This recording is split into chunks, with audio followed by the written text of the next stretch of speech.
as we begin Advent, we're going to be in the book of Ruth. And this might scare you. We're going to take the whole book in 1 week. And so I'm not going to read just one section like I normally would, but I'm going to sort of take the highlights of the book of Ruth, and then over time you'll see how this connects with Advent and the waiting for Christ in hope. So Naomi was a woman who would have been easy for other people to feel sorry for her. People would look at her, and she was the kind of woman it was easy to feel sorry for. After being away for many years, she has just come home. She spent about 30 years back, and the land had dried up. There was a great famine, and the work had dried up, and she and her husband went east. And for years, nobody heard anything about them, heard anything from them. And suddenly, after all these years, here she comes back, but she's alone. Back east, her husband died. She never says how. Back east, her sons, 2 sons that she had also died. We also don't know how. And there she is then, after all these years, too old to work, too old to remarry, walking down the street looking for a place to sleep. And the people, you can kind of imagine them squinting and looking at her. Is that Naomi? She certainly looks familiar, but she had been changed in all that experience, because the first thing out of her mouth back home is that, don't call me Naomi, call me Mara. That is to say, call me bitterness. And some losses can be like that. They feel total, they turn us bitter. The loss of a spouse can be like this. The loss of a child can be like this. The loss of a dream, a job, a marriage. It leaves us asking, can life have any sweetness now? Today, as I said, we're in the book of Ruth, and again, we're going to do things a little differently because we're going to take, all 4 chapters at once. But Ruth is this story. This is really the big idea of Ruth. Ruth is the story of how God takes a life that is bitter and makes it sweet again. God takes a life that thinks it will never be sweet again and makes it sweet again. And the way that he does it is especially interesting as you read the story, and I'm hoping that this sermon will act as a kind of catalyst for you, or a salt lick that will make you thirsty, so that later on you'll go back and read the whole book together with greater understanding and appreciation. Because the way God does things here, to turn a life that is bitter to sweetness again, what he does is he doesn't just do a direct intervention. When people talk about the scripture and when we think about God acting, we almost always think that he does the same thing each time he does something in someone's life. That is, he's going to bring a Moses and he's going to part the Red Sea, or he's going to do some great miracle. And in the book of Ruth, we don't actually see a great miracle take place. What we see is God working providentially in the details, weaving things together in order to restore a life. And that's very often how the Lord does things. Certainly in the scripture we see him acting with a bang, a miracle. Certainly he does that. But often he doesn't act with a bang, but sometimes a whisper. And with the Lord, a whisper's enough. Well, by the end of the book, poor old bitter Naomi will be rejoicing again. And my hope is that so will we. Under the wing of God, there is always hope. And so I've called this sermon a loss that feels total, but isn't. A loss that feels total, but it isn't total. Because under the wing of God, there is always hope. So come with me to the book of Ruth. Again, because we're taking the whole book, we're going to take some highlights. So chapter 1 of Ruth. So the story starts with Naomi sitting 2 of her girls down. Now, these are the girls who her sons had married. Sitting these girls down for a kind of heart-to-heart. Ruth and Orpah, not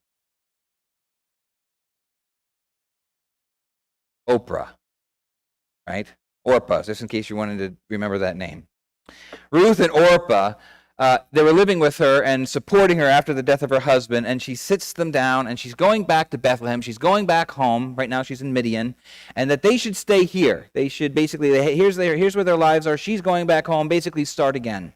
And so what ends up happening is that the girls say, no way, we want to come with you. And so in chapter 1, verse 12, after she sat them down and says, stay here, and they push back, now she pushes back on them. Chapter 1, verse 12, she says this, return, my daughters, go, for I am too old to have a husband. If I said I have hope, if I should even have a husband tonight and also bear sons, would you therefore wait until they were grown? Would you therefore refrain from marrying? No, my daughters, for it is harder for me than for you. For the hand of the Lord has gone forth against me.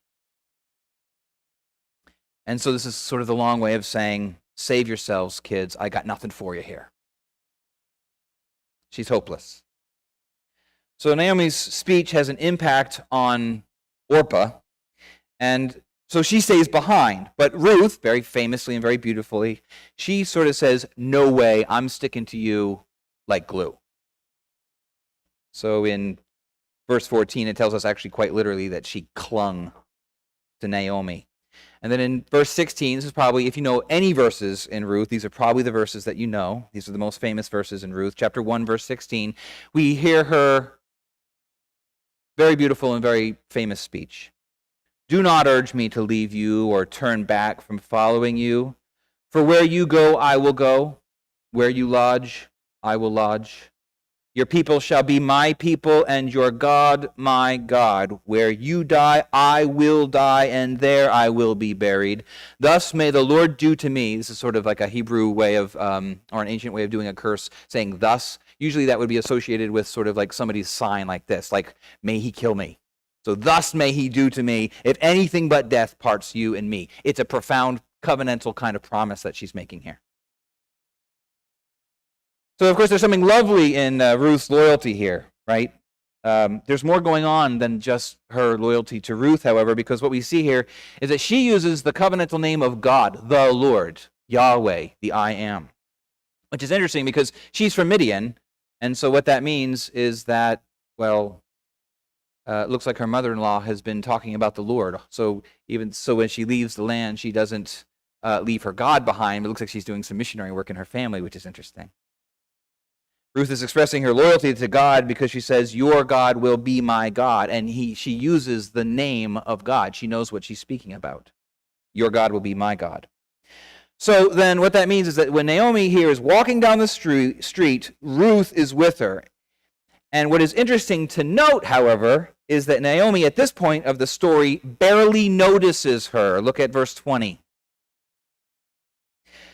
When they say, is this Naomi? And she says, do not call me Naomi, call me Mara, bitterness.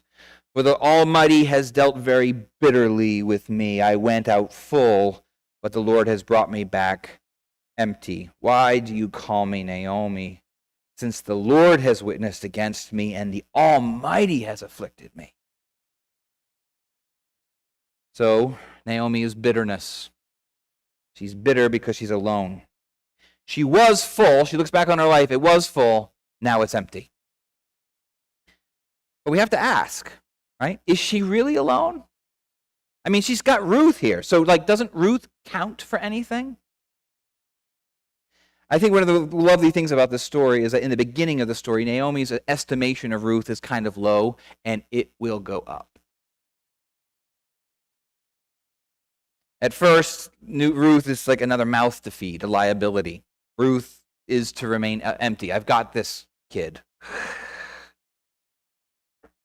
But by the end of the story, actually, all the townspeople are they're gonna rejoice. They're gonna declare. He says, it says at the end of the book in chapter 4, your daughter-in-law loves you and is better to you than 7 sons. Ruth is better than 7, but for right now, in this part of the story, Naomi cannot see it. And when we face loss, very often it is the loss and only the loss that we can see. And for a time, of course, it's natural and it's appropriate to feel very, very intensely that loss. Because what we have lost matters. And so it's important to grieve it. We should not, as Christians, refuse to feel sad. We shouldn't stuff it down. We shouldn't paste Bible verses we don't really believe on top of it all. We should grieve. But there's two dangers. One, the refusal to grieve, and the other danger is on the other side of it, which is this, that it's possible to get stuck in the grief. It's possible to go blind to what we actually still have. So Naomi has Ruth, and Naomi couldn't see it. And what I'm wondering for us today is, what might you still have, but you may have a hard time seeing it? That's chapter 1. Chapter 2. So it's a very good thing that Naomi and Ruth settle in together, but what are they going to eat? That's the next question. So women in that day don't have a whole lot of options. It's not like, one of them is going to go back to school and get their RN. There's not a whole lot of options. And so chapter 2 opens up with Ruth going out to glean in the fields. Gleaning is God's way of providing for the poor. The idea is that if you have land, and you can make money on all that land with all of the barley that you might grow, then the edges, they belong to the poor. And so you're not even allowed to go out and take all of the barley that you might, because those things belong to the poor. So in Leviticus 23, what we see here is in Leviticus 23:22, when you reap the harvest of your land, moreover, you shall not reap to the very corners of your land, nor gather the gleaning of your harvest. They are to leave them for the needy and the alien, that is, people who are from away. So this is what Ruth is doing in the beginning of chapter 2. It's harvest season, and she's picking up what others left behind. Now, the question is, where is she? What field is she in? Who does it belong to? And in verse 3, chapter 2, verse 3, we hear this. She happened to come to the portion of the field belonging to Boaz, who was of the family of Elimelech. Now, Elimelech is Naomi's late husband. What that means is Boaz is family. And so in verse 3, I think it's just having a little fun with us, I think. That is, it says, out of all of the fields in the land, she just happened to come to this field. It sounds like chance. She's lucky. Now, as Christians, we say we don't really believe in luck, right? There's no such thing. We talk about luck, and we talk about chance, but really what we believe is behind all that is always the purposive hand of God. Naomi's loss was not just bad luck. And Ruth finding this field was not just good luck. We call it providence. Here's what the Heidelberg Catechism says about providence. I think this is one of the most beautiful things on the subject.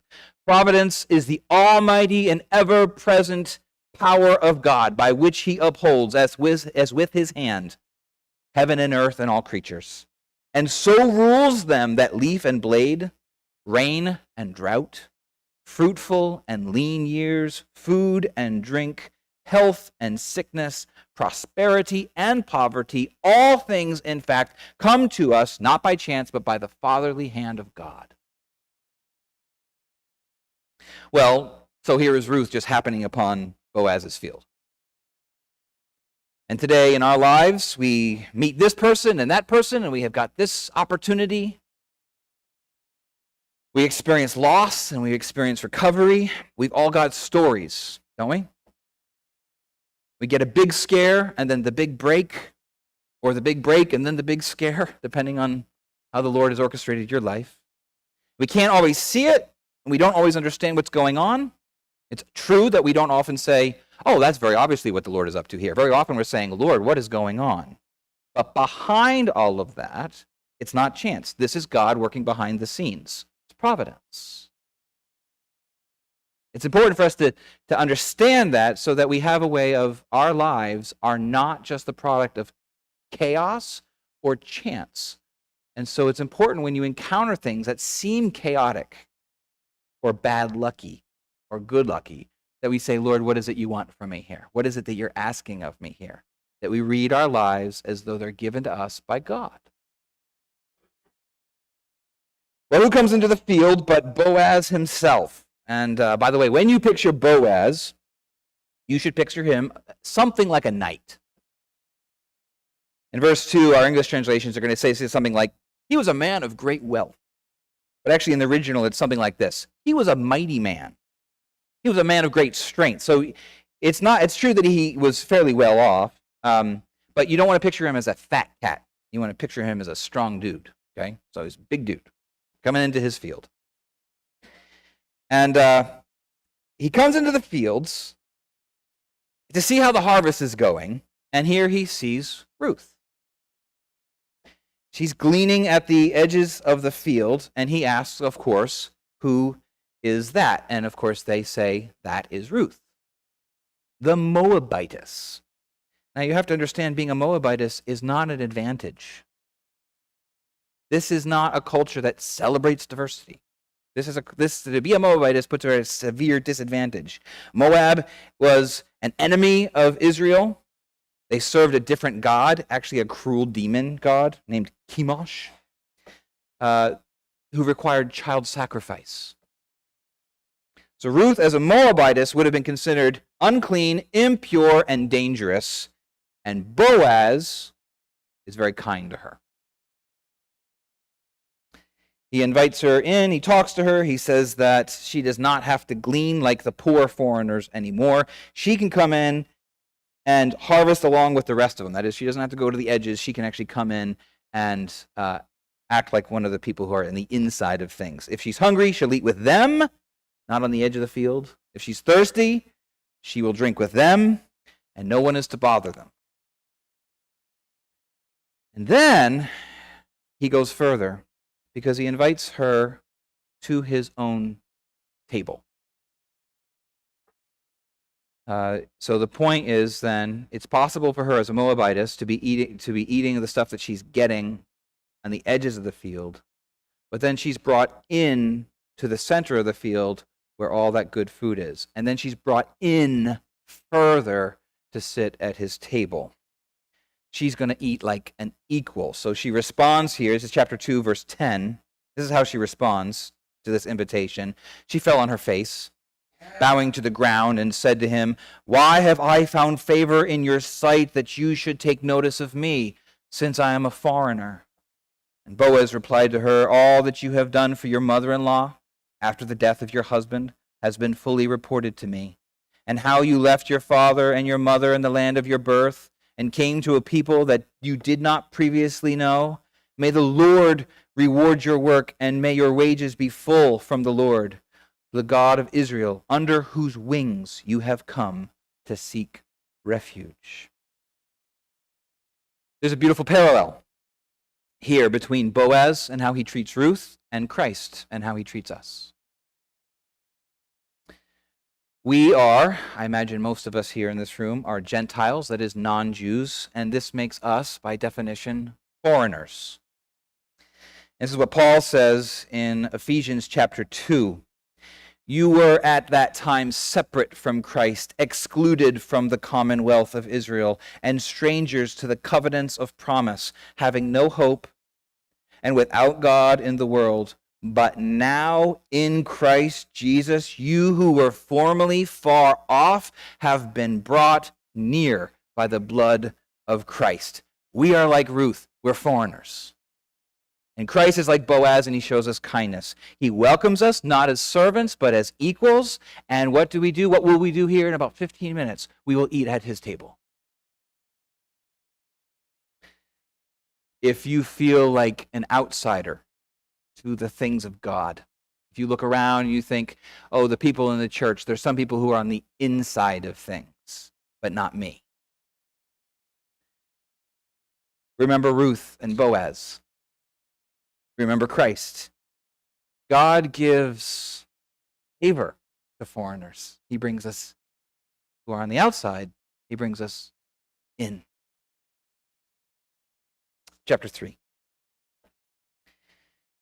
Well, Ruth goes back. She's had quite a day, and she tells everything to her mother-in-law. And when Naomi hears about Boaz, it's like her perspective begins to change. Instead of being stuck in bitterness, what it looks like is she begins to hope. If you have had a hard time in your life learning to hope, you have to fight against it, right? You have to harden your heart. When anything good happens, you have to say, no, I'm still tight about this. And it's almost like your rock. And it looks like her rock is beginning to crumble a little bit. Because she says, Boaz, you say Boaz? You spent the day with Boaz? He's one of our closest relatives. After all the Lord's affliction, it looks like the Lord is beginning to make a way for them, and it looks like Naomi is beginning to get it. So to understand why Naomi is so excited about Boaz, you have to understand something about that time and place. In ancient Israel, there was what was known as the kinsman redeemer. So in our culture, if a woman marries a man and the man dies before they have kids, it's very sad. We don't really do anything about it except it's very sad. In ancient Israel, the brother of the dead man would marry that woman and raise up that child as the son of the man who had died. That son would then be considered the man of the man who had died, and so what that means is that the brother literally raises up a son in the brother's name. The brother who did this was called the kinsman redeemer, and any brother who refused to do it, it was considered deeply shameful. Actually, they gathered around and spat on him if he refused to do this. This was a duty that was upon them, so that none of the names in Israel would be forgotten and gone. All this means, it seems strange to us today, this kind of arrangement, but you have to think about it from the perspective of the wife. From the women in that time, if she were left without a husband or a son, it means that she would be left destitute.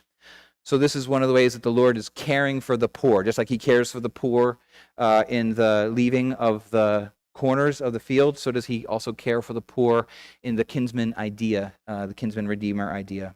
It's how he cares for widows. Well, back to the story. So Naomi pulls Ruth aside and kind of says, look here. I know how you do this. Here's what you do. Get up, get bathed, look nice, smell good. In the middle of the night, you go over to the harvest, and Boaz will be there guarding the grain from robbers. And he'll probably be asleep after a good meal.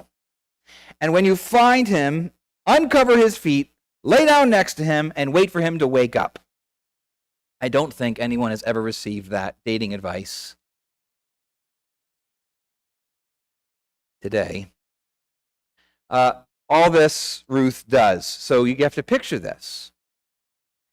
There he is, this big guy with a sword, asleep on a pile of barley, and all at once he realizes his feet are cold. He wakes up a bit and realizes someone is there. What is he there for? To protect the barley. So what's his first thought going to be? Robbers. So it's kind of a tense moment, right? He probably yells out, "Who are you?" reaching for his sword. He's there to guard the grain.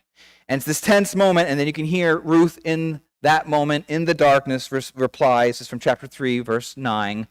I am Ruth, your maid. So spread your covering over your maid, for you are a kinsman redeemer.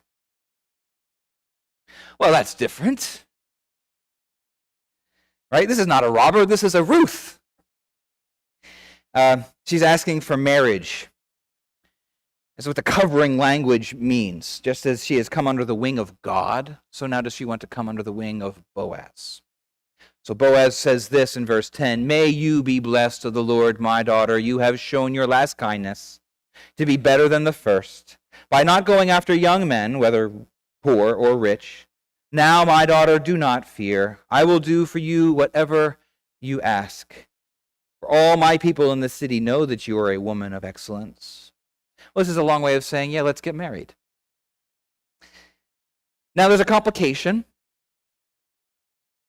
There's another relative who's a closer relative than Boaz. And by law, that relative has what we call first refusal. So here's the tension. Boaz and Ruth want to get married, but will the other relative interfere? Naomi, however, the mother-in-law, is now she's not too worried.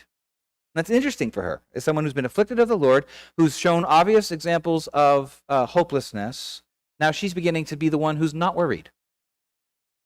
It seems that she sees the hand of God, and she apparently has a lot of faith in the kind of guy that Boaz is. So at the very end of chapter 3, verse 18, she says this, "Wait, my daughter, until you know how the matter turns out, for the man will not rest until he has settled it today." Now, if you have waited for rest a long time, and if you have felt affliction a long time, waiting is not the first word you usually utter. So it's this really beautiful moment because it's a moment of hope and a moment of patience and faith. Ruth and Naomi need rest, and Boaz will not rest until they get it. Chapter 4. So the next day he goes down to the city gates, and the gates are the place where all the important people are making all kinds of important decisions. It's sort of our ancient equivalent of the city hall. And there Boaz finds his relative, and he says, could we talk a minute? And Boaz starts telling him about, the land that Naomi has. It belonged to her husband, and she has to sell it because she's poor, can't work it. And as the closest relative, the man has the first right to either buy it or refuse it. And so so far, it just sounds kind of like a business opportunity, right? Do you want to increase your land? And everyone says, yes, we would love to buy more acres. So the man says, yeah, I'm going to buy it. More literally, he's going to say, I'm going to redeem it. To redeem is to buy back. And that's when Boaz sort of like hits him with the rest of the story. You may have encountered Paul Harvey. Right now, you hear the rest of the story. Because it's not just a piece of land, it's also Ruth who comes with the land. That's the idea. If you want it, you've got to become her kinsman redeemer. Marry her, raise up a son in the name of her late husband, and the land is yours. Now, this is a different story, because if the land goes to him and he raises up a son in that boy's name, or the man's name, then, what that means is that the land later on is going to go to the son instead of him. So if he just gets to have the land, he can get rich on it. But if he's going to raise up a son in the name of his brother, then he's going to not only have all the responsibilities of raising that kid up, but also he's going to get his stuff. So he says in verse 6, I cannot redeem it for myself because I would jeopardize or I would mar my own inheritance. Redeem it for yourself. You may have my right of redemption, for I cannot redeem it. And that's a long way of saying, go ahead, I can't afford it. Now, what this conversation highlights for us, and this is really rather beautiful, is that what kind of man does the kinsman redeemer need to be? You have to be not just kin, you have to be both rich and generous. You have to be rich enough to afford it and generous enough to give it away. Well, the closest relative is not rich and generous, but Boaz is rich and generous. That's what's being highlighted here. So Boaz, here in the presence of all these important people in the city's gates, at this important place, he formally agrees to take on all the responsibilities of the kinsman redeemer. He'll buy the land. So if you come to Ruth chapter 4, verse 9, he says, Moreover, I have acquired Ruth the Moabitess, the widow of Mahlon, to be my wife in order to raise up the name of the deceased on his inheritance, so that the name of the deceased will not be cut off from his brothers or from the court of his birthplace. You are witnesses today. And all the people who were there in the court and the elders said, We are witnesses.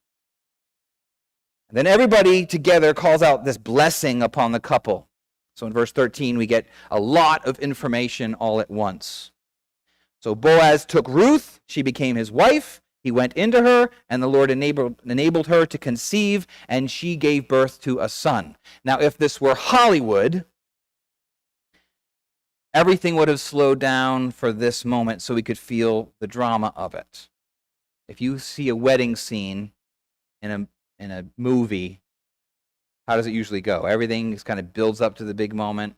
And then you can be like, oh, look at the wedding dress. Oh, look at them. Oh, he's crying. Right? That's the kind of thing that we would do in Hollywood when we build up to this moment.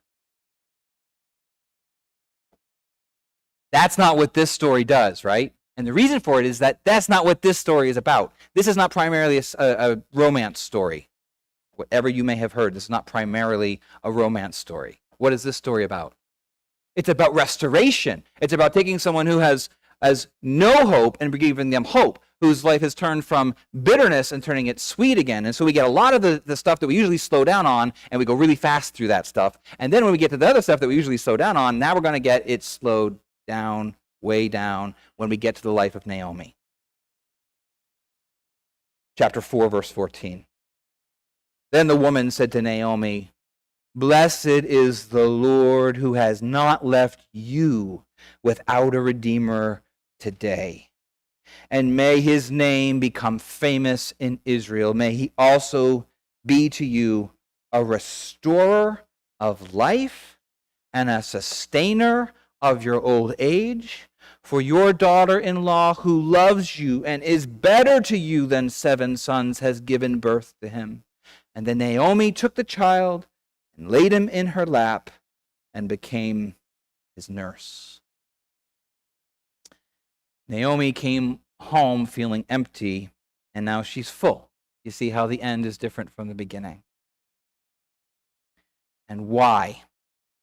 Well, because of Ruth, right? She's better than 7 sons.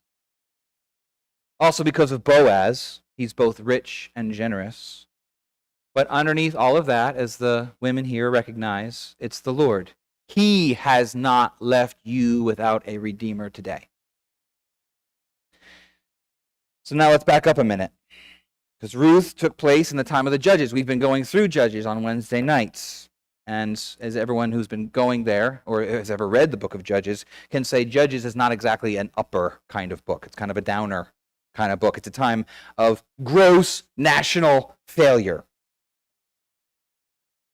And so in the same time when so many of the Israelites are turning their back on the Lord, what we have here is the book of Ruth, the book of Ruth is written and is set exactly in the time of the Judges. In deep contrast to all of that, here is Ruth. In a time of gross national failure, here is a faithful foreign girl. And it wouldn't have made the headlines in the day.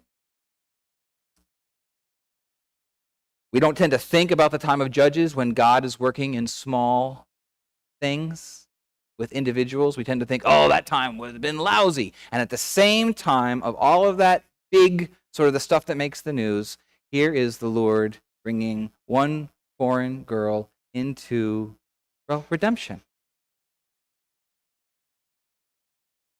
And so it leaves us with this question when we think about Judges. Okay, great. You know, like in the time when so many people were turning their back on the Lord, you saved one girl. That's nice, but what about the nation? What would God do for the nation? Sure, he brings restoration to one family, but what about all of the families? Would the nation be without hope? And this is where we come to the last part of Ruth and the bigger story that Ruth is set in. Because it ends, oddly enough, again, this is one of the reasons we know this is not just a romance, it ends with a genealogy.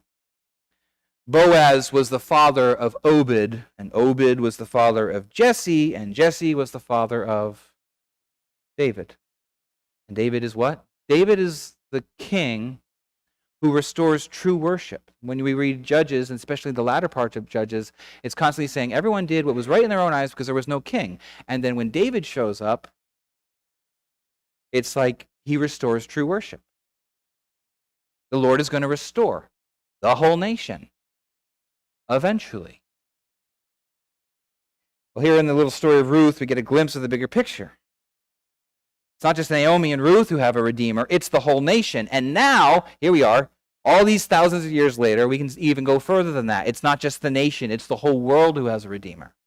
For David has a son who has a son who has a son, and we can continue the genealogy. And it's through David's line that the final and true kinsman redeemer, Jesus Christ, comes. So Paul writes of him in Galatians chapter 4, "For when the fullness of the time came, God sent forth his Son, born of a woman, born under the law, so that he might redeem those who were under the law." We're like Naomi. We're afflicted and we're without hope. And we are like Ruth. We are poor and foreign. We are in great need of help. And Jesus is like Boaz. He becomes one of us. He becomes quite literally one of us, our kin, to buy us back. And that's the meaning of the incarnation. And so when we think about the hope candle and we think about the hope of Advent, what we're saying is that the Lord has not left us without a Redeemer today. And Jesus is both very rich and very generous. And he's become our kinsman to become our kinsman redeemer. He's purchased us with his blood. He's welcomed us to his table. He has gone very far to marry us. The church is the bride of Christ. And so we can really clearly, obviously say this. It's not just Naomi. It's not just Ruth. It's not just Israel that has a redeemer. It is me and it is you. The Lord has not left you without a redeemer today. And so I finish with this. We started with a woman who had become bitter because of loss. And yet, her story does not end as it began. You will notice that the story doesn't change because she first changes her attitude. She's not like, oh, I was kind of negative, but if I cheer up, maybe the Lord will do something for me. The Lord does something first. It began in emptiness and it ends in fullness. People of God, this is what the Lord does in people's lives. He brings restoration. Therefore, if you have experienced loss, and who hasn't? If you have experienced loss and you're battling with despair today, doubt your despair. Doubt your despair. If you're wrestling with doubt, great. Doubt your despair. When loss seems total, and sometimes it does, it isn't. Trust him. Trust him even now. Perhaps he will bring a miracle, or perhaps he'll do something like he did here in Ruth, which is more small or more subtle. Can you wait for him to do it? Can you wait for him to do it? It is possible to have a husband and to have children and to have money and have all the things that everyone loves at Christmas time and still lose it. We're vulnerable. It's still possible to die and to lose it all. And so what that means is that if God had not sent us a redeemer, we would, regardless of our situation, whether we feel like, man, I really connect with Ruth, or if you feel like, are you kidding me? I'm sitting pretty. We would still die and lose it all if the Lord had not sent us redeemer. If he had left us alone, we would be without hope. He didn't, and that's the gospel. He didn't, and he doesn't. The Lord has not left you without a redeemer today. Take this to heart. Under the wing of God, there's always hope. Under the wing of God, there's always hope. Let's sing. Praise God from whom all blessings flow. Praise him, all